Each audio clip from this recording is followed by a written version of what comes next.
Devil Wears Prada is not just iconic, it is a fucking masterpiece, especially when it comes to subtle storytelling.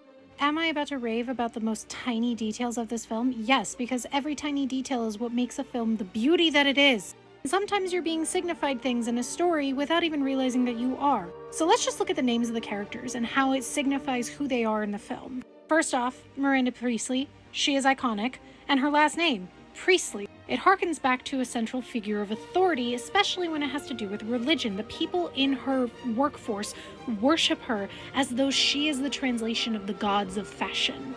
In that iconic monologue about the cerulean sweater, what else could that be described as other than a sermon? Fashion may be their god, but she is the one through which God speaks, which is why her word is law. The name Andrea is very elegant and very feminine, which is why Miranda refuses to call her anything other than that, even though Andy prefers to go by Andy. Andy is a very masculine, tomboyish name, and also at the start of the film, Andy is very rejecting of anything that's feminine. She doesn't care about fashion, she doesn't care about girly things, she only cares about knowledge. And even the clothing that she wears in the beginning of the film when she goes by Andy is dampening down her feminine features and making her look a little bit more masculine. Whereas when she becomes comfortable with being called Andrea, her sense of style is a lot more feminine. More on the clothes later. While Emily is another icon, her name is definitely not.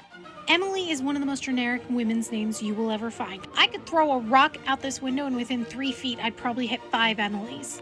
While we see Emily as iconic because we get to know her, she is just another fashion machine who worships whatever Miranda says without any sort of individuality within her sense of style. Her name is literally so generic that Miranda will call Andy Emily because she doesn't care, it's interchangeable. And let's get back to the fashion, okay? Let's take that cerulean sweater scene again. I just made a video about how the curtains are never blue, especially in fashion, which was definitely inspired by this scene, because Andy is depicted in blue here, right? Color blue in film language is very often used to signify virginity, harkening back to paintings of the Virgin Mary, who is almost always clad in blue. At this point in the film, Andy is still very sweet, and she's also a fashion virgin. It's the entire subject of that monologue for which she is being berated. Miranda Priestley, on the other hand, is wearing black, signifying that she is the force of antagonism within this film. But also, she wears a gold cardigan over it.